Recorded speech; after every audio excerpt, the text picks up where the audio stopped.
Let me start the seminar officially. I'm very happy to introduce Moshe Vardi as our first distinguished lecture speaker this academic year. And I think this is the first one that we're doing over Zoom. Moshe is a university professor and Karen Ostrom George, Distinguished Service Professor of Computational Engineering at Rice University. He also leads the Technology, Culture and Society Initiative at Rice. He was the previous chair of the Department of Computer Science from 1994 until 2002, and then led the Ken Kennedy Institute for Information Technology. Prior to joining Rice, he was at IBM Almaden, where he managed the mathematics and related computer science department. His accomplishments and awards are too many to list here, but he has he's a fellow of many organizations and has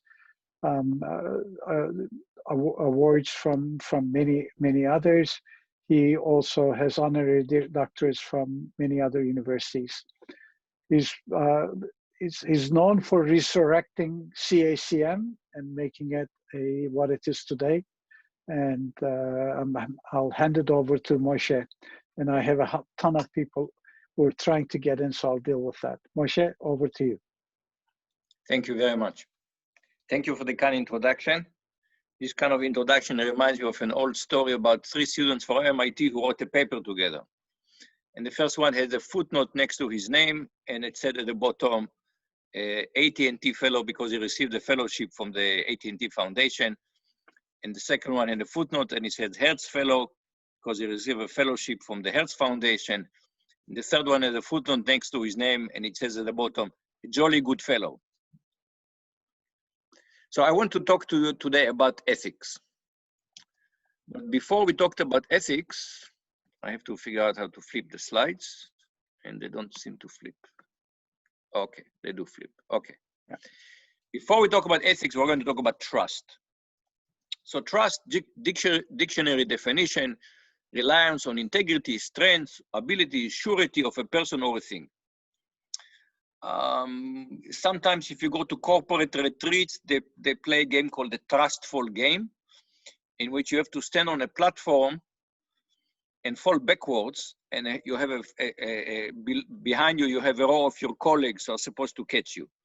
But falling backwards for most people is a terrifying experience, and you really, I mean, it's really easy. You really have to, the back part of the brain had to tell the front part, do it, to show that you trust them.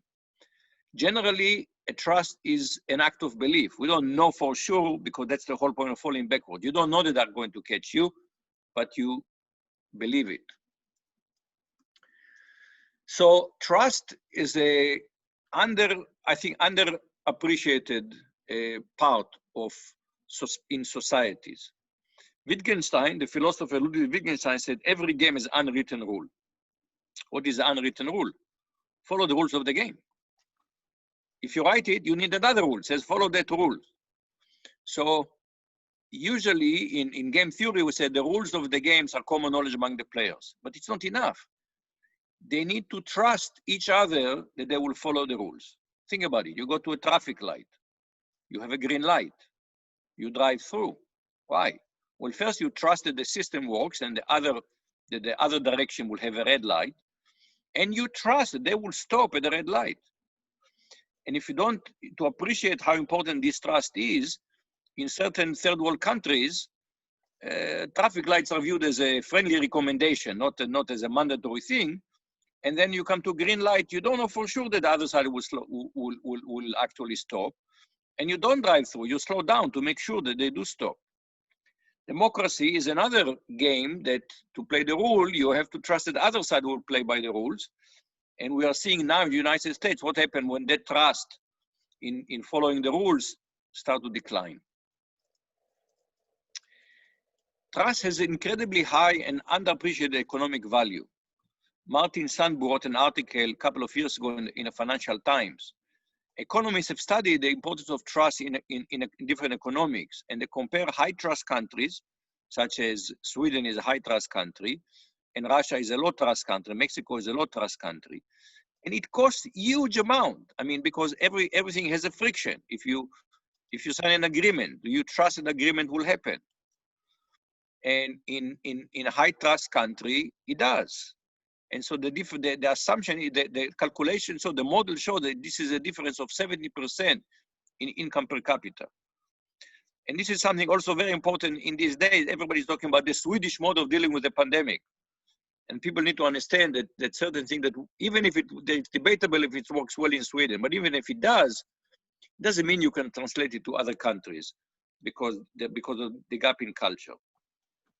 Last year, Satya Nadella said about trust, we cannot afford not to build more trust in technology because our entire economic growth agenda can come to standstill without it. So trust is very, very important part of functioning economy. But there are people who now argue that we are facing a crisis of trust.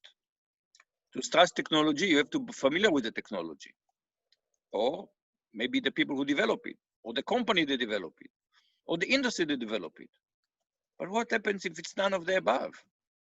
The technology is a black box. You don't know the people, they are far removed, and the companies and the industry are not very trustworthy. Think about it. When it comes to cybersecurity, do you trust that the industry can fix it? I don't. I mean, we hear daily about cybersecurity breaches. We now have a report just came out recently from the Republican Senate, basically said American democracy has been hacked. Surveillance is a feature. I would say as a profession, we have not done well to build secure infrastructure.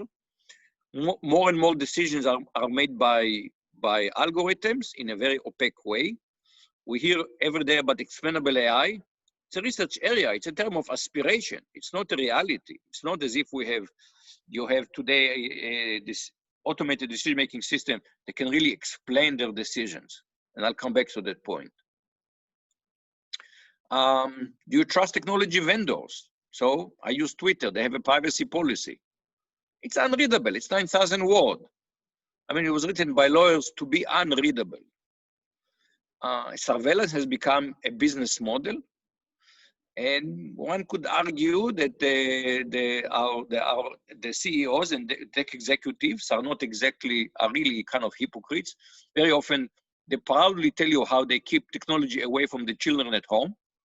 So they're building technology for your children, but not for their children. There was an interesting case recently about some fancy neighborhoods in Silicon Valley. They didn't want to see, I see in my neighborhood self-driving cars being tested. And some neighborhoods in Silicon Valley voted to stop. They don't trust this technology. They don't want it in their neighborhood. I mean, it's their technology, for God's sake. They don't want it in their neighborhood. It's okay in our neighborhood. So Mark Benioff said 2 years ago, as Salesforce CEO, he said there is a crisis of trust concerning data privacy and cybersecurity. But I think it's not just data privacy and cybersecurity. It's more broadly about, do we trust this company to act in the interest of society versus their own narrow interest? And I'll come back to this point later. And that has led over the last few years to a phenomenon that has been called the techlash. And I became aware of this phenomenon when I read a column written by Peggy Noonan in Wall Street Journal in October of 2017. And she tried to explain why people in the United States are so obsessed with guns. And I don't quite buy her explanation, but you should read this paragraph, because all of the personal and financial information got hacked in the latest breach, because our country's real overloads are in Silicon Valley and appear to be moral Martians. She has a way with alliteration, moral Martians, operated on some weird new postmodern ethical wavelengths, and they'll be the one programming the robots that will soon take all of the jobs. So this is Peggy Noonan, Wall Street Journal. Neil Ferguson, a historian from Harvard, I think, also in the Wall Street Journal. Most alarming was the morphing of cyberspace into Siberia, not to mention the cyber caliphates. a dark and lawless realms where malevolent actors ranging from Russian troll to pro-ISIS Twitter users could work with impunity to subvert the institutional foundation of democracy. And if you think it's only the Wall Street Journal, here's Tom Friedman in the New York Times. And finally, there is the internet barons who for too long ignored the weaponization of social media, which is turning our free press into horrors of mirrors, house of mirrors, where citizens can no longer cognitively discern fact from fiction and make informed judgment essential for democracy. Now, just to see that where the techlash is, let me show you a newspaper headline from very recently. Foreign policy, can Silicon Valley save the world? Defeating global poverty is the latest startup trend. Is there really an app for that? 2013. In 2013, Silicon Valley was going to save the world, and now it looks as if Silicon Valley is destroying the world. What happened? And I'm sure that you guys have some new programs in data science. This is now all the rage. Every place now start programs in master program in data science and a minor in data science. Over the last few years, several books depicted the dark side of data science. For example, weapons of math destruction, how big data increases inequality and threatens democracy. A book by very compelling book by Cathy O'Neill. So I want to look at one place where data sciences play a role in automated decision system, and this is the justice system. So in 2017, John G. Roberts, the Chief Justice of the United States, is visiting Rensselaer Polytechnic Institute and having a fireside chat with the president, Shirley Ann Jackson. And she asked him, can you foresee a day when smart machines driven with artificial intelligence says, in plural, will assist with courtroom fact-finding or, more controversially even, judicial decision-making? And the Chief Justice answered, it's a day that's here, it's putting significant strain on how the judiciary goes about doing things. The New York Times describes it succinctly, an algorithm that grants freedom or takes it away. And this is now a booming commercial arena now to deploy machine learning in the justice system. Many applications, there are many decisions that are difficult decisions, bail decision, sentencing, parole, separating children from parents, and judges and social security workers really feel very relieved if they can just delegate it to an algorithm. Why should they have to make tough decisions where the algorithm claims to make better decisions? And you can find website, for example, by this company that makes this one of these products, North Point, and they have a beautiful website talking about advancing justice and embracing community. And who could object to that? But the reality is much darker. Already in 2016, ProPublica, which is a non-for-profit news organization, did an expose and to start talking about bias. And now we all understand the issue of data bias and algorithmic bias. And they show that if you take this program Compass, marketed by North Point, and you just change, you take the identical records, but you change it to make the defendant black instead of white, suddenly the system makes different judgments. And we all understand why is that, because we know in the United States, there's no secret that we have deep-rooted historical bias against African Americans, and it's reflected in the data, and therefore the machine learning will learn from it. It will just make harsher judgments against blacks. It's going to end up biased against blacks. And that led Michelle Alexander to write in the New York Times, she called it the new Jim Crow. A recent criminal justice reform contained the seeds of a fighting system of incarceration. And she writes, this advanced mathematical model appear colorblind on the surface, but they are based on factors that are not only highly correlated with race and class, but also significantly influenced by pervasive bias in the criminal justice system. And it turns out when you take this system and you subject them not just to the there's no regulation there, so anybody can say whatever they want. But if you go and audit them, and this group of researchers were able to do an audit to Compass, and Compass claimed to use sophisticated analysis of 130,000 features. And it turned out that basically you can do a linear classifier based on 2 features and get the same result. And in fact, anybody with common sense would make the same kind of judgment. So it's not as if this system really somehow exhibits some deep wisdom. It just they make it easier for people to avoid making difficult decisions. And just to give an analogy, this is my black lab.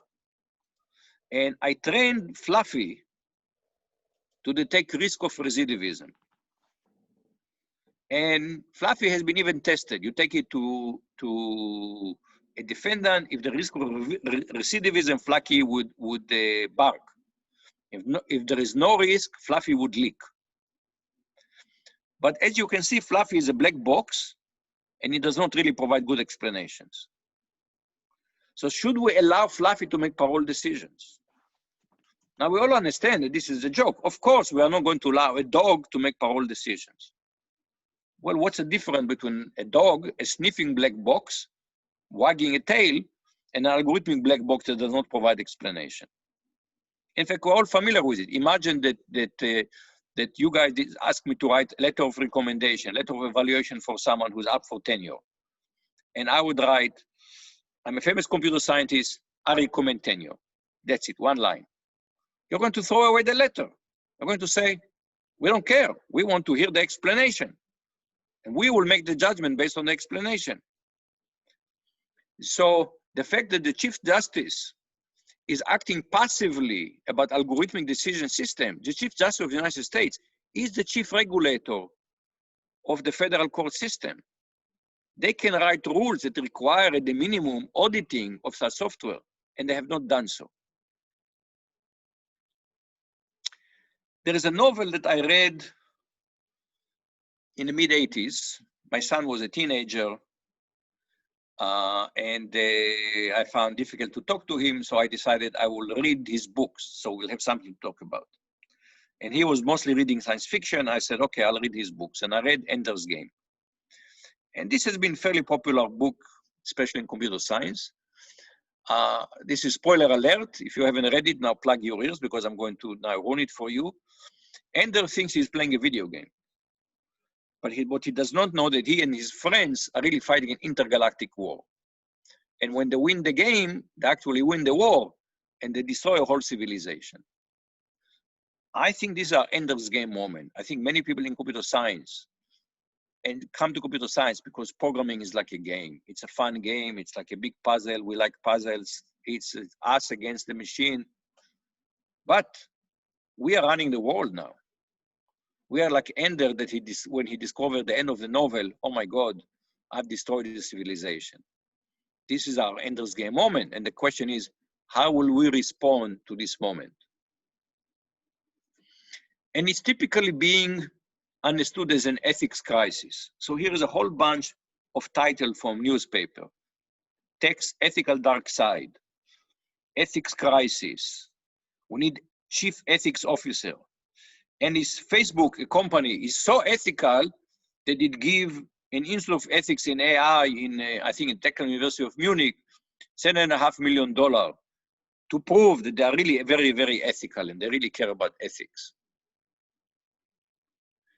In 2018, there was a meeting of the Computer Research Association, and we had a panel on social security, or social responsibility, excuse me. And the panel was presented with these 3 questions. We live now in the world that we have created, we computing professionals. We can no longer pretend we are making the world a better place. We have seen the dark side of computing. And the question really was, what is our social responsibility as computing professionals? And all the panelists said, ethics, ethics, ethics. And I want to be the ethics party pooper. I'll explain. It's not that I don't think ethics is important. I think ethics is very important. I don't think it's really an ethical crisis. I think there is a phrase that has been also coined, ethics washing. I think it's convenient to say it's about ethics. I don't think it's about ethics. So let me make an analogy to transportation. 1908, the Ford Model T rolls off the manufacturing line, becomes the first mass-produced, mass-consumed automobile. And automobiles are incredibly convenient. When I used to go to work, something I have vague memories of going to work, I used to drive to work. It's just very convenient. But we discovered very early on that automobiles kills people. So for the last 110 years, we have been trying to make vehicles less dangerous. And there are different ways you can measure it. I mean, of course, that the population grows, so there are more people, there are more vehicles, so more people die. So transportation experts focus on one important measure, which is the red line, and this is death per billion VMT. VMT is vehicles mile traveled. So you ask yourself, how many people die when you drive billion miles, okay? Or if you want, you know, maybe 10 million people ride, or 100,000, 100 million people drive 10,000 miles per year. And you can see that in the early 20s, it was very high. And we have been able to reduce it order of magnitude practically. It is now below 10. I think there's a little spike recently because of texting, driving while texting. But generally, we've done a very good job at making automobiles safer. How did we do it? Partly by features of the cars. Avoid crashes, mirrors, anti-lock brakes, airbags. We've changed the system. You know, we put crosswalks and traffic lights, and we pass law. For example, Texas has finally passed a law a couple of years ago that driving while texting is illegal. Until then, it was legal.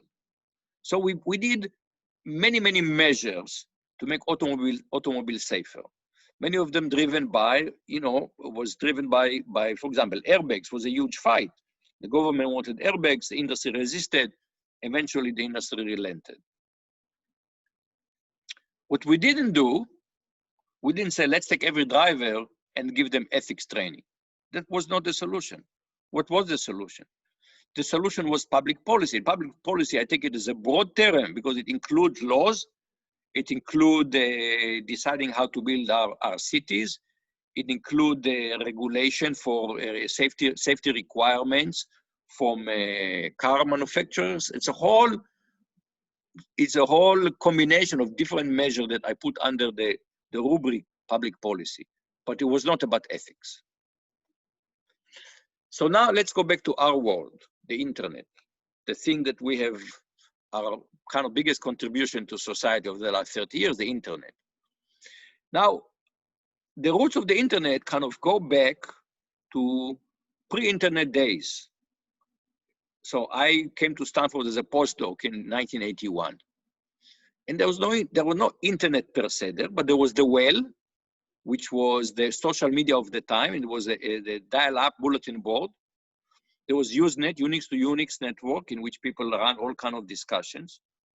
And the culture very much was influenced by what happened in the Bay Area in the 60s, which the 60s really happened in the early 70s. And it was the hippie movement. It was very anti-government because the government ran the Vietnam War. And one mantra that came out of these hippie days was information wants to be free. Information should be free. Now, of course, information doesn't want anything. But this caught on. And when Tim Berners-Lee started in 1989, the World Wide Web, he bought into this mentality, which is the goal is to have unfettered public sharing of information. And very quickly, people discovered there is a problem with this unfettered public sharing of information. There's too much information out there. How do you find anything? So the first attempt was, how do you find things in the library? You have a catalog. Let's have a catalog for the internet. This is what Yahoo tried to do, to have a catalog for the internet. Of course, we now understand it didn't scale. It didn't have a chance. So people came up with another idea, and they had search engines, Alta Vista, Lycos. They stunk. I mean, you have to go page after page after page to find something that was useful. And then Google came with a fantastic search engine. Usually the thing that you want is way at the top When you do a Google search, do you ever look at page 2? The answer is almost at the top of page 1. Now, Google brought into this mentality, information wants to be free.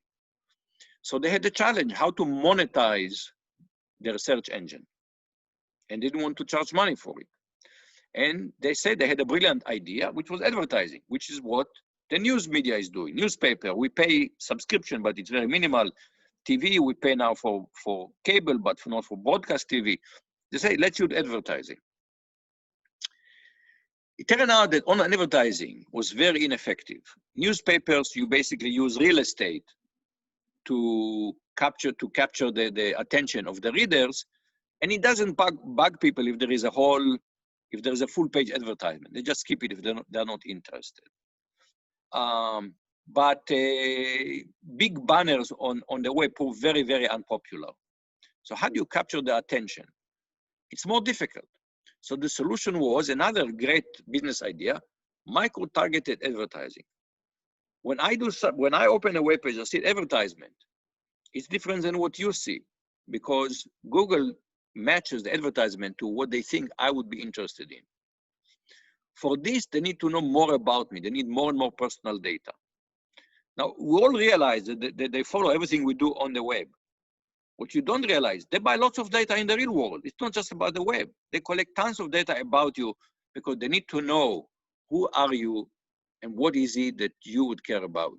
So they go to MasterCard and say, we want to know everything that Vardi buys, online and offline, because we need to know what is Vardi interested in. So this business model has been called surveillance capitalism. And basically we have the people, the watchers, the two classes now, the watchers and the watched. These companies are black boxes. We don't know what's happening inside these companies, but they know all about us. And the kind of pithy summary of this is, if you're not paying for it, you are the product. We are not the consumers of Google. We are users. We're not consumers. The consumers are the advertising companies. Now, how well has it worked for Google?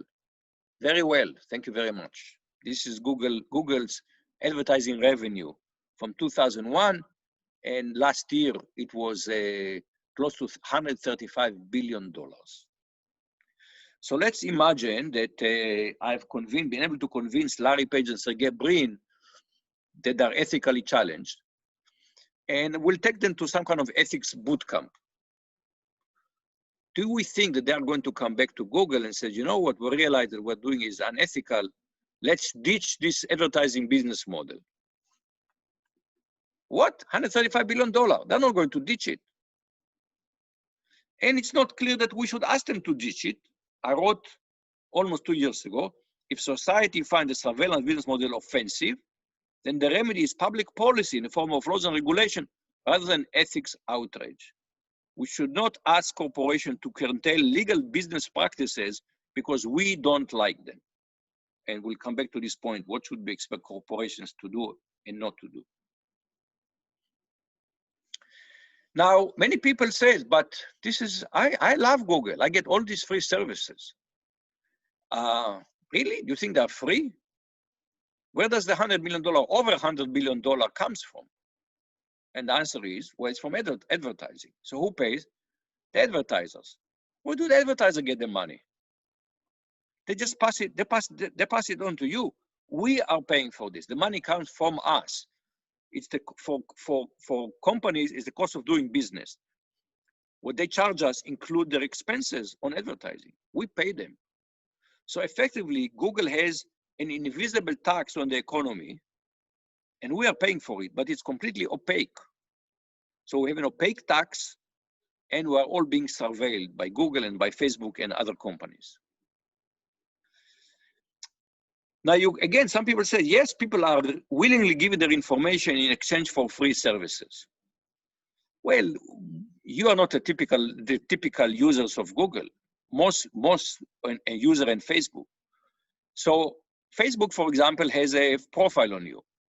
And if you click, dig enough somewhere on your Facebook page, you'll find somewhere of your advertisement preference, and you will find that Google has a very deep profile of you. And it turned out the vast majority of people have no idea that this, I'm also not Google, Facebook. Most people do not know. When you show them, they're very uncomfortable with it. And in fact, many of them disagree with how Facebook characterizes them. So I think of myself as a centrist politically. Facebook says extremely liberal. I don't even know who is right. Is it Facebook or me? Who is right about how my political stance? Almost all of us are using Gmail in one way or another. How many people have read the terms of services? I urge you to read it. You'll be horrified to know what you have agreed on when you use Gmail.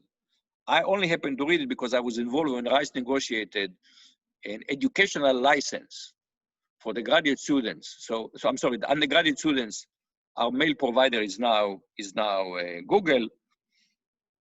Even if you send an email to someone at Rice.edu, it is channeled via Google. So I had to read their term of service for general public and for education. And the education license is better, but the general license, you'll have to read it to realize what kind of rights they're claiming. Every time you send a paper over Gmail, you're giving Google some rights to it. But it also meant that we have decided when it comes to information, there's no marketplace. There's no value for information because it is free. Now, we may not always like the market, but markets provide us a very, very good mechanism to find the value of things, okay? What is the value of this laptop? The value of this laptop is not however much it costs to Lenovo to make it plus, I don't know, profit of 10%. It's however much people are willing to pay for it. That's how you determine value of things. And if we've destroyed the market, that means we don't have any value for information. And that have all kind of negative effects, for example, all kind of businesses, we are destroying the news media because nobody is willing to pay for information.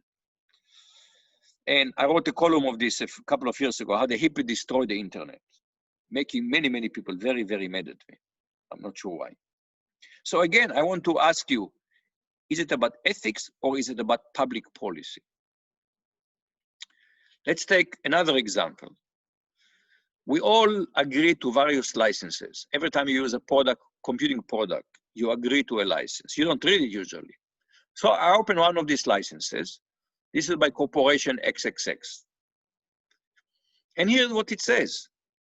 To the extent not prohibited by applicable law, in no event shall XXX be liable for personal injury or any incidental, special, indirect, or consequential damage whatsoever, and so on and so forth. So disclaimer of liability is completely standard in the computing industry.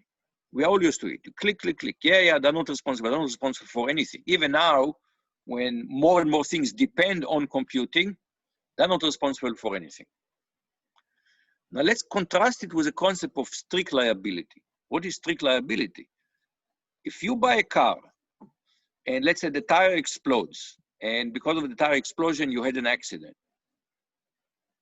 the tire manufacturer is liable unless you did something to damage that tire. If you did not do anything, if you complied with the manufacturer's directions, they are liable. Now, the degrees of liability, and the degrees of liability would depend on how negligent they are. But even if they're not negligent, the fact that they produce a tire that failed, they are responsible. And this is a long history it's based on common law. And the history was that it used to be that the legal doctrine used to be caveat emptor, buyer beware. If you buy a car, you buy a tire, you should make sure the tire is safe. And gradually the courts and legislatures understood that we don't have the means today. Technology is too sophisticated. There's no way for me to buy a tire and figure out whether it is safe or not. So we went from caveat emptor to strict liability. Now, strict liability has a very, very old history. How old is the history? About 4,000 years. It goes back to the laws of Hammurabi. You want to know how strict were you go to the Babylonian? If a builder has built a house for a man and has not made his work sound, and the house which he has built has fallen down, and so cause the death of the householder, that builder shall be put to death. This is really, really strict liability, right? An eye for an eye. So this was the idea. Again, the person who buys the house cannot check whether the house is sound.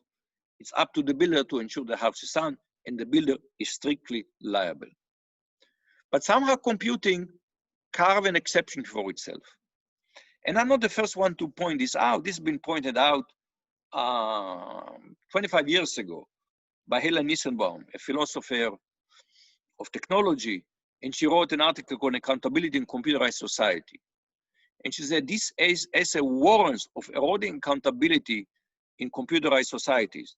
It argues that assumptions about computing and feature of situation in which computers are produced create barrier to accountability. And she tried to come up with what are the remedies for this. But again, is it the problem is that XXX corporation is unethical? No, it's an issue of public policy. If we want computer product, computer manufacturers and software and hardware to be strictly liable, it's up to the law to make them liable. It shouldn't be an issue of ethics. Now, why is there so little IT public policy? Well, the IT industry has fought it for years. This is not new. This is not just the latest round. This goes back to this for a long time. And today we have a high-tech industry that is approaching $7 trillion, in market capitalization. And they've always argued regulation stifles innovation. And they support think tanks that will come up with all kinds of studies that will say regulation stifles innovation. So 2 years ago, Elon Musk has issued some tweets that the SEC argued were meant to manipulate the stock price. And the SEC started Security and Exchange Commission started an investigation about Elon Musk. And Wired magazine immediately jumped in. The case against Elon Musk will chill innovation. So for God's sake, don't investigate people for security violations because it will chill innovation. And partly behind this, there is this techno-utopian culture that we must recognize that is part of our computing ecosystem. So let me quote John Perry Barlow that passed away a couple of years ago. And he was one of the founders, or co-founders of the Electronic Frontier Foundation. And they issued a document, Declaration of the Independence of Cyberspace, which I would encourage you can just go and search for it on the web and find it. Here's how it starts. Governments of the industrial world, you weary giants of flesh and steel, I come from cyberspace, the new home of the mind. On behalf of the future, I ask you of the past to leave us alone. Leave us alone. As if what happened in cyberspace stays in cyberspace. But we all understand how naive that was. You go back and you read it. This sounds incredibly naive today. We know that today you can attack the US power grid from cyberspace. Okay, there has been some evidence of Russia penetrating some small some small player in the power industry. You know, do we have any doubt anymore that Russia has interfered in the US election system? And again, manipulating through technology, manipulating social media. And another part of our culture is a disruption culture. And the disruption terminology goes back to a very influential article by Clayton Christensen, who just passed away very recently. And it was about disruptive innovation. Ultimately, the book became known The Innovator's Dilemma. But that was 1996, there was a previous article, Disruptive Innovation. And it described how in the technology industry, we have this paradigm change every few years. For example, he looked at disk drive technology, and you may not remember, but this is how disk drive used to look. And he shows that every generation, new generation of technology, a new player, a new entrant to the market came with new technology and disrupted the previous one. Now, Christensen was being descriptive when he said it. He said, this is how this industry is apparently working. But these people took that descriptive noun and they made it into prescriptive. We should disrupt. Every business plan I start, we should disrupt. As if disruption is a positive thing. So that attitude that disruption is positive leads to Facebook motto in the early years: move fast and break things. Unless you are breaking stuff, you're not moving fast enough. Now, the question, what are you breaking? Are you breaking your travel expense account mechanism? Or are you breaking society? We now know that Facebook frictionless sharing enabled massive dissemination of fake news. And we also know that this has had decisive impact on the US 2016 presidential election. And there is a very good book by Kathleen Jamison in 2018 that basically describe how it all happened. And since then, we had the Mueller report, the Republican Senate just came up with a study. This has been amply documented. So Facebook come up with this attitude, move fast and break things, and they ended up maybe breaking American society. Not to mention a whole other thing like genocide in Myanmar and all kind of other effects. And I want to bring a third example, which I call criminality as a business model. So we have the sharing economy. The sharing economy is based, not all of it, but the sharing economy in particular, ride sharing and residence sharing, is based on law breaking. Because, for example, take if I just want to start driving people for money, I decided that I'm tired of my job as a professor. I don't want to go work for Uber. I will drive people for money. I'm not allowed to do that. I need a taxi driver. I need a taxi license to do it. I need a medallion to do it. If I want to start, I said, you know, I have my wife and I are empty nester. We have room in the house. We're going to start renting it on a daily basis. We're going to turn one room and we're going to start turning it a house in a hotel. I'm not allowed to. There are zoning laws. I'm not allowed to do it here I live in a small town inside Houston. I'm not allowed to do that. Now, so both Uber and Airbnb really facilitate law breaking. They don't break the law directly. It's the people who drive break the law. The people who maybe are renting the rooms are breaking the law.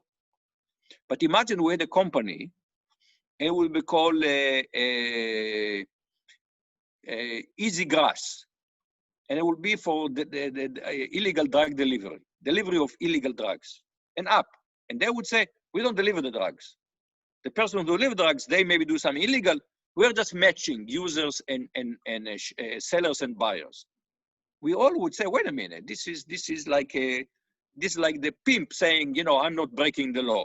I'm just a middleman. These guys are the middlemen for illegal transactions. And somehow, as a society, instead of saying, this is not acceptable, we are going to allow them to go and do IPOs for tens of billions of dollars.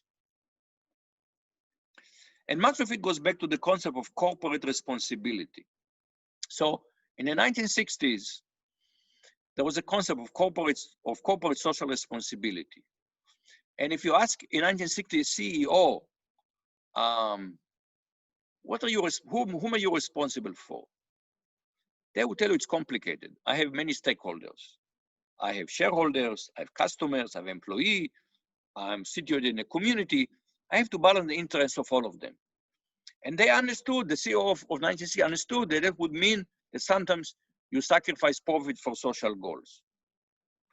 But then in the 1980s, shareholder value became the dominant dogma in the business community. And this is partly based on a very influential article that was written 50 years ago by Milton Friedman, in which he argued the social responsibility of business is to increase its profits. That's it. It's just about profits. You're not responsible for anyone else. Even the business community last year decided it's time to back out. The Business Roundtable, who's a very influential, it's a group of like the top 200 CEOs, came back with a statement. We need to go back to stakeholder capitalism.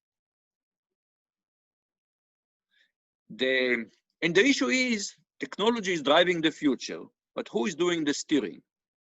And the reality is that in many, many aspects of our lives now, tech corporations are doing the steering. They decide what's going on. And there was an attempt, actually, this article was written about the Google attempt to build a smart city in Toronto. And Bloomberg, Mariette Schake wrote in Bloomberg, beware of tech companies playing governments. I think recently, Google kind of backpedal on that project. The point is, technology has been moving in the last 50 years very, very fast. And public policy had moved very, very slowly. But we must understand, innovation is not the goal. Innovation is means for societal progress. And we have to make sure that it does serve societal progress. Excuse me.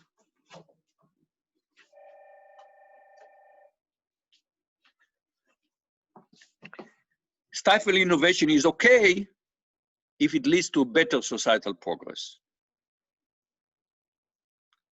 The New York Times just had an issue, special issue, commemorating the Milton Friedman article.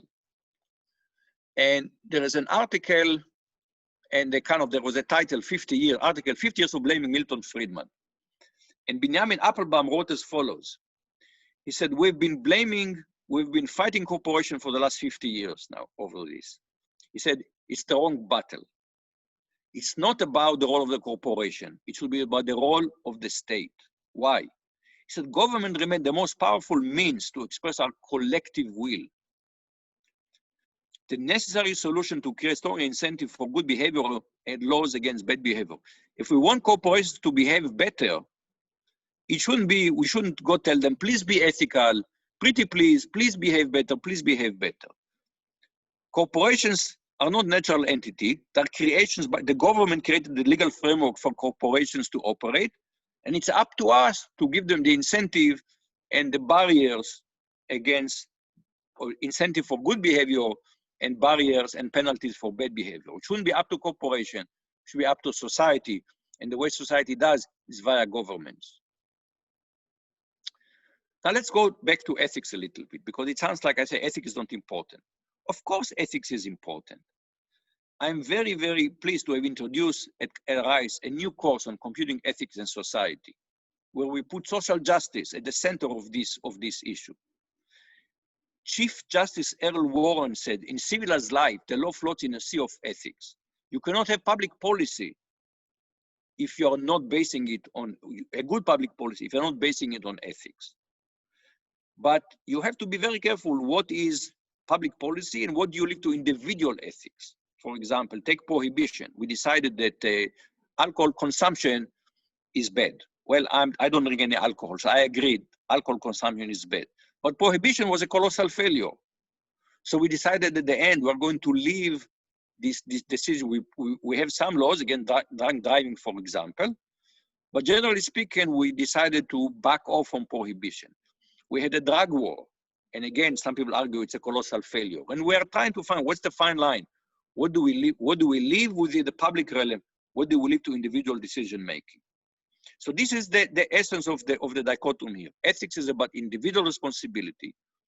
Public policy is about societal responsibility. But ethics is, you decide individually how to behave. And there are no institutions that enforce it, unlike the law, which is institutionalized. Of course, there are some professions where ethics has the power of law. If you are a lawyer, then yes, you can be disbarred for ethical violation. And so they have defined a code of ethics that have the power of law. That means they've institutionalized ethics. But talking about ethics without creating the institutions around it, it's just asking corporation, pretty please behave nicely. I think this is going to change. If you just look at here are just titles from newspapers, okay, from last year. And you have Tim Cook, who is the CEO of Apple, who said, we all deserve control over our digital lives. That's why we must rein in the data brokers, okay? Alphabet CEO backs temporary ban on facial recognition tech. Mark Zuckerberg, this year. The internet is new last year. The internet is new rules. Let's start in these 4 areas: hateful content, elections, privacy, and data portability. So clearly regulation is coming. But regulation is hard. Good regulation is hard. And good regulation requires, first of all, good governance. If you live in a corrupt country, regulation is just invitation to bribes. So first we need good governance.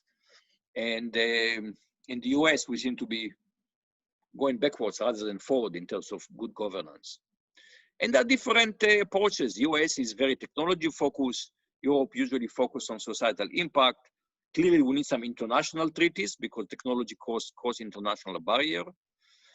And the number one regulation question is big tech too big? And there are now more and more people arguing that big tech is too big. The companies are too big. They have become monopolies. There's some difficult questions, but I think there are some easy questions. Should Facebook be forced to spin off Instagram and WhatsApp? My answer is they should have never been allowed to buy them. They should be forced to spin them off. Should Google be forced to spin off YouTube? My answer is absolutely. It's too big and too powerful. YouTube can survive on its own. Just a reflection of what's happening now with the pandemic. The pandemic is only strengthening technology. We all now live and die by technology. Washington Post from April. Tech titans spent much of the last year playing defense, but the global pandemic has given Silicon Valley once in a lifetime opportunity to expand their power, crush rivals, and change their political fortune. In particular, many startups have not been able to cope well with the economic downturn. And there is a big fear that when all of this, when the dust settles, the big players may be the only one left behind. People always say, okay, what is your solution? Give us the solution. And answer, these are all difficult questions. You know, what to do about Facebook, for example. It's a very difficult question because it's about free speech and bigness. It's all messed up, and we need some very smart people who know more than me about regulation, thinking very hard about it. But there are some easy things that to me that easy to do, and I don't know why we're not doing them. For example, if you buy in the United States a mutual fund, you get a prospectus. The prospectus will have a paragraph explain what is it you're investing in plain language. And there is this is called Security Act Rule 429D. There has to be a simple language explanation. We all sign lots of licenses and terms of agreements. Why not have a paragraph in simple language? For example, we all use many of us use the Creative Commons licenses. I bet you've never read the full license, but Creative Commons give you the legal license and a simple language paragraph. I don't see why you're not requiring every license to come up with a simple plain language paragraph to explain to us what are the main things when I'm agreeing to use Twitter, what am I agreeing to? We are deploying automated decision making. Let's regulate them. Let's find some rules about them. Let's not make it's a jungle out there. And CSCM had an editorial about 2 years ago about how to regulate automated decision making. But it has to become a policy. When Yahoo was bought by AT&T, they told us that about a year earlier, they got hacked and data of billion users was leaked. And they only had to disclose it when they were being bought by AT&T. Before, they did not have to disclose it. I don't see, again, we should require them to disclose it much faster. And part of the problem with many of the services of internet companies is the advertising-based model. Let's require them to provide an ad-free subscription option. We'll see how much are people willing to pay for if you can use Facebook with no surveillance. Let's see what happens. But again, we've destroyed the market and information, so we don't know the value of information. I want to step back and kind of look at the history of our field. Our patron saint, we can think of it as Leibniz, who were thinking about computing, of course, in the very early days. You know, he built calculators, so he knew a little bit about it. And he wrote, why did he want to build this calculus ratiocinator, a reasoning calculator? Mankind will then possess a new instrument that will enhance the capabilities of the mind to a far greater extent than optical instruments strengthen the eyes. The goal was to enhance the mind. Does Facebook enhance the mind? Yes and no, yes and no. I have very mixed feeling about Facebook. Ada Lovelace, when she worked with Charles Babbage was an entrepreneur. He wanted to make money off the analytic engine. And she said, well, it's okay with me if you want to make money, but she wrote to him in a letter, I wish to add my mind towards expanding, interpreting the Almighty and his laws and works for the most effective use of mankind. She said, ultimately, she wanted to do it for the benefit of humanity. And we need to remember that. It's okay to a business to be profitable.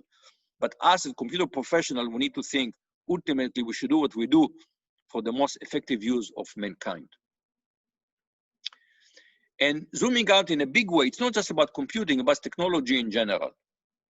So technology is what defines humanity. I think the things that define humanity are language and technology. And for the Greeks, the most fundamental technology, in classical Greek, the most fundamental technology was fire. And fire was such a miraculous thing that Prometheus supposedly took it from the gods, stole it from the gods and gave it to humans. And he was eternally punished by the gods. An eagle comes every day and eats his liver, and then the liver regrows and it gets eaten again and again and again. But this was Prometheus' punishment. Only recently I learned about the punishment to humanity. And this is the story of Pandora's box. The god sent Pandora with a box, supposedly containing gifts. And when the box is open, then all kind of diseases and pestilence and famine and wars, all the ills, societal ill comes out of it. So even in classical Greek, they were telling us, technology is not free. Technology has consequences. Yes, it has benefits, but it is never free of consequences. So Prometheus gave us fire. Fire defined who we are. I mean, if you look at, for example, compare a gorilla spent, I think, like half of his day just chewing food. So it has a huge job. We don't have to chew food because we can cook it using fire. But fire also kills people. And we just had the fires in California, in the West Coast. The whole West Coast has been burning. And every year it's getting worse and worse. We have climate change coming because of fire, essentially. So technology is not free. We cannot get rid of technology. Technology is who we are. The question is, how do we live with technology? So we launched at RISE a new initiative called Technology, Culture, and Society, where we want to study this interaction. We want to understand how technology impacts society and culture. And we want to understand how society should respond to such an impact. And it's an academic initiative. We have research scholarship, we do education, we do outreach. We got a bit derailed by COVID-19, but I think this is one of the most important issues now for humanity is how to deal with technology. And I want to finish by quoting BMW. So you may remember that BMW has a tagline, the ultimate driving machines. And now they have a problem because everybody's talking about autonomous vehicles. So they came up with this new motto, don't be driven by technology, drive it. And I think this is a wonderful motto for us as a society. Don't be driven by technology, drive it. Thank you very much. Thank you. Thank you, Moshe, for a great talk. So we can have some discussion and questions. Again, to repeat, if you have questions, if you have a question, just flag it on the chat and I'll come to you for questions. I've been monitoring it. Katrina Ingram, you had that question. Do you want to unmute and ask the question, please? Sure. First of all, thank you so much. That was a fantastic talk. I'm a recent graduate. I've been working in this area of AI ethics for the past 2 years now. And so I have two questions. One you partially answered already, but I'm wondering, is there any role for ethics in this process, or what do you see as the role for ethics in this process in terms of trying to enable trust and fix things? And then the second part of my question is, what do you see as the role of auditing AI systems by third parties?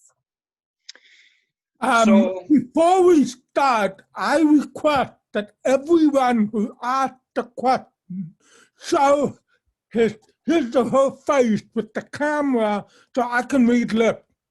Thank you. Thank you, Dan. I mean, I read your question in the chat, so you don't have to do it now, but please, everybody else. Very good point. Thank you, Dan, for reminding us. So I think it's important to, so we teach this course in ethics at RISE, and the main purpose in teaching this course is to really, in my opinion, to teach the students social responsibility.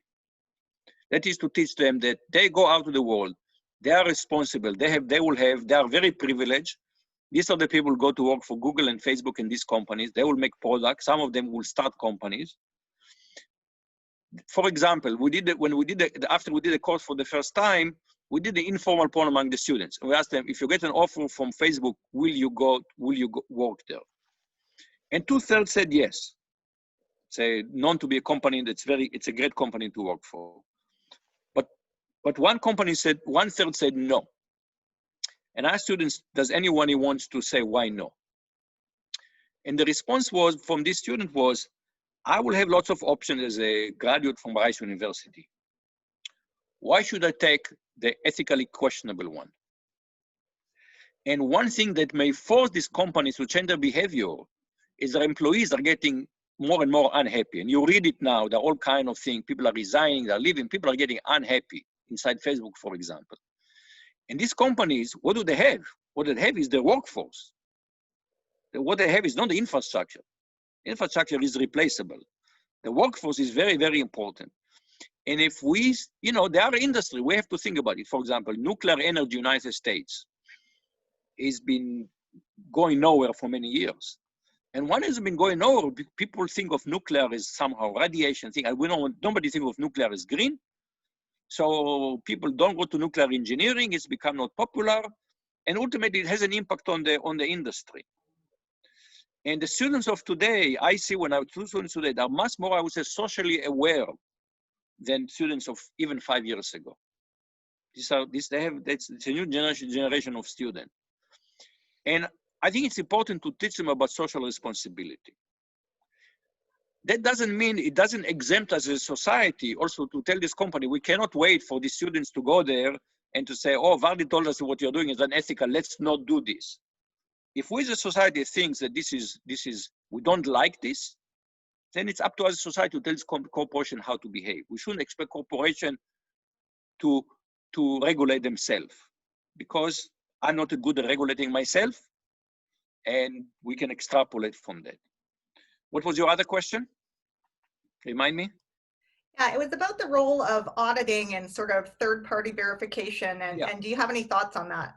So now that you have a company that does want, they do say, we want to behave ethically, that is, we want our product to adhere to some code of ethics, and we recognize that it will be in our interest to be audited by a third party.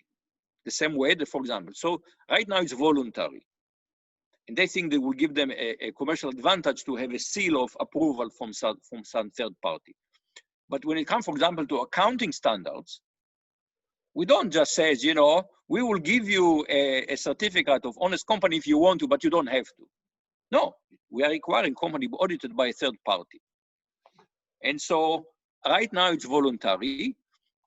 I think it's a good thing. I think if companies are willing to do it, and partly we will have to see, I like the initiative. I'm kind of involved a little bit from the sideline. I'm supportive of this. We'll have to see how it works out. At the end of the day, it will be, this is, for example, Google has announced some ethics board, but it's a mysterious, quiet ethics board. The real question would be, what is the power of this ethics board? If ethics board go and tell this company, no, you cannot do this. And somebody else says, wow, we are going to make gazillion dollars if we sell this product. What will they do? This is really ultimately where the tire meets the road. Will they avoid, what will win, ethics or profit making? And I would say, I don't know yet. We will have to wait and see how well it works out. Thank you. Okay, Dan Berry has typed a question, so I'm going to read it. So what do we do when government is unwilling to make laws to restrict corporate behavior on the grounds of inhibiting the economy? I mean, this question you can ask more broadly. What do you do when government blah? And right now the answer is, all I can quote Churchill, right? Democracy is the worst form of government other than everything else. And if we didn't appreciate Churchill 4 years ago, we all appreciate Churchill now. We all see how imperfect democracy is. We all realize how fragile it is. Okay, I mean, And actually, you know, I mean, this issue, if we think democracy is being held by laws and constitutions, but democracy is really held, that's why the importance of ethics. This is why they said the law floats on a sea of ethics. Ultimately, democracy works on the honor system. You have to agree to follow the rules. But there are huge gaps. I mean, just to take it, for example, the United States now has been working for roughly since about 1800 on the supremacy of the Supreme Court. That's not written anywhere. The Constitution does not say the Supreme Court has the last word on constitutionality of laws. There was a famous case, okay? And Chief Justice Marshall wrote an opinion and it's been accepted. But there are in fact people that would tell you that historically, they don't think the framer have it in mind that one branch will have this kind of supremacy. One of my big worry would have been what happened if our new president said about the decision of the Supreme Court, I don't accept it. The Constitution doesn't say I have to follow it. So really democracy at the end, good governance at the end follows on norms and ethics. And what we're seeing now, for example, in the United States is gradually how this set of norms and ethics is declining. And the question is, you know, will we, what happens, you know, it's just not happened during Trump, what happened after Trump? And answer is, I don't know, I'm very worried. So how to create good governments is one of our central problems. And all I can do again is quote the US Constitution with the people of the United States of America in order to form a more perfect union. This is to me a brilliant sentence because it said there's no perfect union, there's no perfect form of governments, it's eternal quest. And we go up, we go down. Hopefully, the long arc of history, we will go up. But in the short term, I'm concerned. I don't have a magical answer to what do we do about right now about our failing political systems. Thank you, Moshe. Shai, you had a comment. Yeah. I mean, I think that I mean, I agree with much of what you say, but I think that regulation and applying to politics is not going to give us a solution. It's more about education. I mean, if people feel bad about some event, then, you know, Facebook and Google quickly respond and say, we're not investing in this company because this company has a bad reputation. My ability to affect politicians is much weaker. And so I do have an effect on the big companies of technology, but it doesn't go through the government and regulations. The regulators are easily bribed. The regulators don't really understand what's happening. They have an incentive in having a positive public image. And through affecting, I mean, I have a voice in this public image, which is more effective than my voice through voting once in 4 years. And I think that the answer should be education rather than regulation. And what you're describing that you're doing at Rice is in the right direction. So I don't think these things are exclusive. I don't think they're exclusive of each other. On certain areas, you can influence cooperation. On certain other areas, not so much. I'll give you, for example, take what's happening with privacy. So imagine that somebody would tell you, you know, I'll pay, you know, I want to take a picture, a nude of your picture in the nude, but I will only sell 1 pixel at a time. And you think, yeah, a nude picture, even my most private part, if you want to sell a pixel, go ahead, sell a pixel. We all understand, we know enough, we are sophisticated enough to understand that if you open enough pixels, eventually your picture in the nude is out there. You may say it's okay with me, but other people may not feel it's okay with them for the nude picture be out there. What happened is, for example, through many of these companies, we're selling 1 pixel at a time. You click on a like, you sold them a pixel, and you say, okay, they know that I like this. What is it? I like little dogs, okay? What we don't know, what happened when you do it in such a way, and in particular, my big worry is on political influence, okay? We are actually much less sophisticated in understanding ourselves than we think we are. And even though I think myself as I say, as a centrist politically, I have to think maybe Facebook is right when they say that I am that I'm actually extremely liberal because they have more data than I do. They have more awareness of all the data. They look at the picture. They can compare me to other people the way that I cannot. And that means that I'm open to influence. And all of us now are open to influence in a way that is invisible to us. So the idea that we could influence these companies, given that, you see, for example, there was a debate about police behavior. And one of the things people says, if they have webcams, let's make all the webcams public, for example, okay? So, but right now, this corporation, they operate as black boxes. We are open book, they are black boxes. And I think it's a very uneven competition, and that's why I think it is so difficult to influence them. So I think education is part of it, but I wouldn't be so cynical. I'm just, I guess, less cynical than you and less jaded than you. And even though right now I'm depressed, but I'm not hopeless about government. Thank you. Next in line is Enamul Haq. You had a question? Enamul? Yeah, hello. Yes, I'm here. Can you hear me? Yeah, please turn the video on. Turn on your, turn on your video, please. Okay, it's working. Okay. Okay. So my question is about like I have heard a few days ago one student who was admitted into Harvard, but from his Facebook account, the government agency or somehow it is found that he has some written something which does not go with the policy, and he was right away he was sent back to his country. And the way you also talked about like the biasness, it is not only associated with like blacks or racism, it is also with religious and other perspective. So what's your say on that? Because government sometimes think that they also use this, they want to use them, right? Like a few days ago, Apple wanted to break one phone's password to get information about one people. The government approached Apple. Same way government probably using like Cambridge Analytica and all that. So what's your say on that? So part of the problem with our data, and this is the problem that actually Tim Cook was talking about, that it's not just there is a data. What happened with this data? Who gets it? Who can get it? So, for example, there are all these people who would like to know that they are 5% Irish. So they go to answer, 23andMe and whatever, one of these things. Who can access the genetic data? Right. And this is completely unregulated, okay?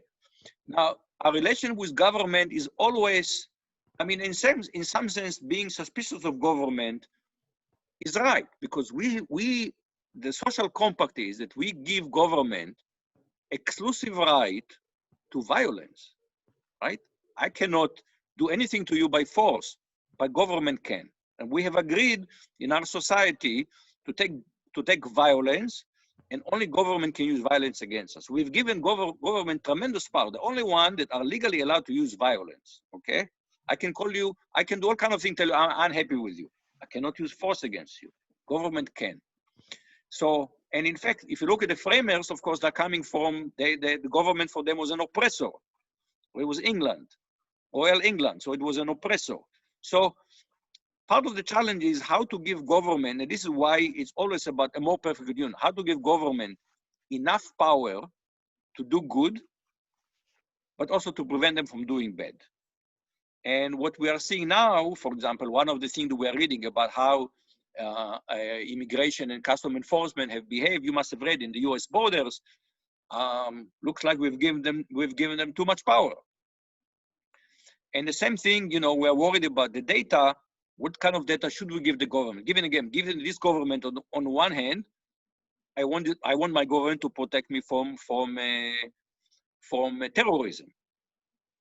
But I don't want my government to use it as an excuse to act in a racist way, because it's possible again, the Constitution gives the executive power, tremendous amount of power, and if the president makes a decision, it's very hard to overcome it, unless you find real evidence that this is illegal.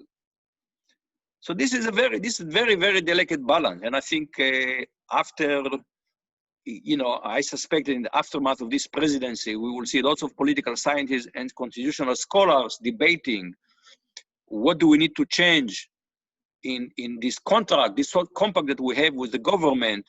How do we frame it to find a better balance than we've had so far? But part of the question is especially since we are giving our data so freely to so many companies, and there are no rules about who can get this data, and the answer is private entities as well as public entities. If you give your DNA to someone to find out about your ancestry, the FBI can get it. There's nothing to say they cannot give it to the FBI, for example. All right, 2 more, and then we'll be done. Thierry Delisle. Thierry? Yes, you can hear me? Yep, turn on your video, please. I don't have a webcam, so there's just no input. Okay. I can. I will Okay. repeat the question. Okay. I think the question is on the chat. Yeah. So I've typed it, but I can rephrase it. Okay, Dan, can you read it on the chat? Yeah, you can. Okay. So the question I had is when I finished my engineering degree, all of my friends who were in electrical or mechanical engineering had to be accredited by the order, because you can't really get a job without being an accredited engineer in Quebec and I think in other places in Canada. But almost no one requires that for CS. For computer science engineering, or ECE, I think it's called here. What do you think? Do you think we should start asking some form of accreditation or stuff like that, so that there is some third-party supervision of the technology? I have to say I'm ambivalent about it. I'll tell you my ambivalence about it. And years ago, I would say 20 years ago, I wrote I was against it. Now I'm less against it than I was, but I still can't tell you that I'm for it. Partly, for example, this license, take the issue, it connects to the issue of licensing of engineer. So in certain professions, you have a concept of a solo practitioner. For example, if you're a civil engineer, you can be a solo practitioner. Somebody, if I want to do remodeling, when I did the remodeling, then I went to an architect. An architect, this was not here, but years ago, I have a house in Palo Alto and the remodeling. I went to an architect and he proposed some remodeling and he did a chart. And this had to go to an engineer that signed off on it to say that this is safe. And then with the signature of the engineer, we can go to the city and get a building permit. And this is a solo engineer that does it. Now, in certain, but you go, for example, in electrical engineering, okay? So there is somebody at the end, a licensed engineer has to sign on like an Intel design. But hundreds of engineers worked on it. But at the end, one licensed engineer would sign off on it. And somebody will have to look more closely and convince me that at the end, it really results in safer products, in better things because of that. There is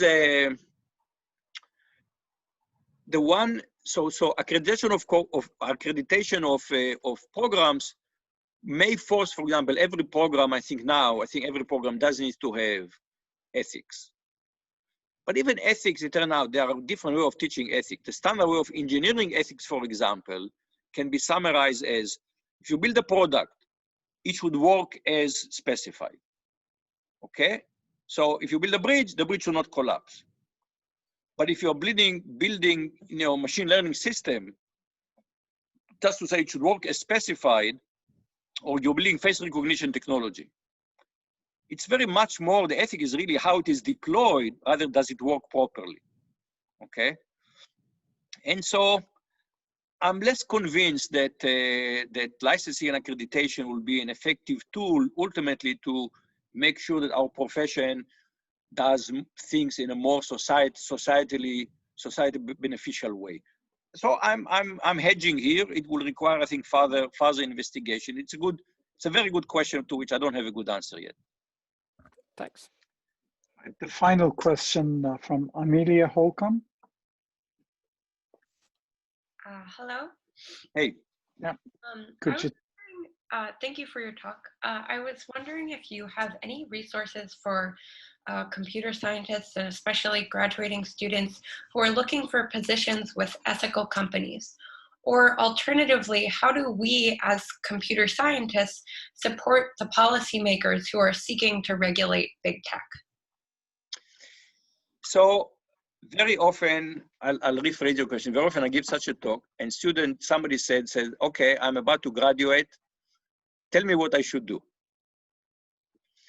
And I said, you have a lot of power with your finger and with your feet. What is the power with your feet? You decide where you're going to work for. So you're going to, I don't know that there is, I have not seen a list of ethical companies, but you're going to work for a company, do the research. Don't just look at the benefit. Is the regime, do they have sushi on premises? But look at what is they do. Do you think that this is good for the world or good for society or not? And again, one advantage of computer scientists today, you'll have lots of offers. We're in high demand. You'll be able to choose a company that you think, I like what they do better than some other companies. The other thing is, this is special to the United States, what are the fingers? This is how you vote. You know, voting is a paradox because in fact, economists call it the voting paradox. Because if you look at how much you get to benefit from voting, because your voice is just one voice among so many, and you look at the expenses you need to, right now they want us to drive somewhere, to risk our life to vote, okay? And at the end, your influence is epsilon. But of course, if all of us do this calculation, then this is a prisoner's dilemma. We all defect and society as a whole suffers. But we have a responsibility, I think, as computer professionals to vote our conscience, and we have to speak our conscience. One of the things that we should not do, you know, when I started, I give you an example. When I started I became interested in kind of technology society about a decade ago. And the first topic that I started talking about is automation and labor, where the standard mantra has been before that, oh, technology destroys some jobs, but it creates new jobs, so it is okay. But it's when you look at the data, you see, no, it's actually not so much okay. It creates good job for us, and it destroys jobs for working class people. So I don't think it's quite okay. And I gave this talk, and I swear somebody came to me after I held my talk, and he said, don't give such talks. It's going to be bad for funding. And to me, this is morally bankrupt, right? We shouldn't just keep doing bad things just because we'll continue to get funding to keep doing the same things. So I think we have a responsibility to walk to the right job, vote the right way, and speak the right way. We should be aware that our technology has huge benefits, and I can talk about these benefits. But also it does not come without risk, and we should be the first one to admit this adverse side effects, rather than wait for other people to speak about them. Thank you, Moshe. Oh, sorry. Do you mind Go if ahead, I follow up really quickly about that? On the policy side, I think one thing I see, though, is that computer scientists are often talking to computer science communities. And I see policymakers writing about policy or, you know, interviewing computer scientists perhaps before Congress, but not really necessarily having the conversations with computer scientists. And I often see in the news big tech companies making claims like, oh, we couldn't possibly do this. It would be, you know, technologically impractical to do this ethical thing. And I think to myself, that doesn't sound technologically impractical at all. It sounds like you could persuade a senator that it's technologically impractical, but you couldn't persuade a computer scientist that it is. So how do we open up that communication, and how do we work with policymakers to talk to them about what can be done and how computer science can improve and how they can best regulate it? So several answers to that. One is education. So a few years ago, we started to rise a course that since then, unfortunately, you need to find the right people to teach it. But the course was Technology, Society, and Public Policy. And the course was co-taught by PhD students from computer science and someone who was actually a public policy, was his scholarly area. He had a PhD in public, he had a postdoc, but he was a PhD in public policy. And they team taught. And every week, the course was 2 lectures. Third lecture was technology. Let's expand the technology. And the second lecture was, let's discuss policy aspect related to this technology. And the course brought together, it was open course, both computer scientists, but also students from other area. So you had to expand technology to the non-computer scientists, but the computer scientists also got to hear about the policy aspect, which they have never thought before. So this is, so partly we need to start educating people, both computer scientists and non-computer scientists from early on. There are actually, you know, the other thing that I was very, when we taught the course on technology, culture, technologies, ethic, computing, ethic, and society at RISE, one student came to me at the end and decided, because of the course, I'm pivoting my career. I was going to just to go and do a master's degree in computing and then go into the industry. Now she decided to do a master's degree in tech policy. There are now some programs in tech policy. And she decided to go and get a master's degree in tech policy. And she said, I may end up working for a company doing policy or for a government doing policy, but my computer science background will prove very valuable to do tech policy. And there are also various opportunities for people to do like a policy fellowship. There are various opportunities through different agencies. For example, I know that the American Social Advancement of Science has this concept, taking scientists and assigning them as experts to various government agencies, take a sabbatical and spend some time they're doing it. So there are various ways in which we can try to build the bridge. What we need is to build the bridge. I completely agree with you. Build the bridge between technology and policy. And there are various ways. I say it starts from education, but also individually, there are ways to try to build these bridges. All right. With that, I think Moshe has other engagements this afternoon with different groups in the school, so we should end it. Thank you, Moshe, for a very enlightening and thought-provoking talk. I hope we will be able to repeat it sometime in the future in person. You owe me dinner. I told you that. You owe me dinner. Yeah, I owe you dinner and more. But thank you very much, and thank you everyone for joining. Let's thank Moshe one more time.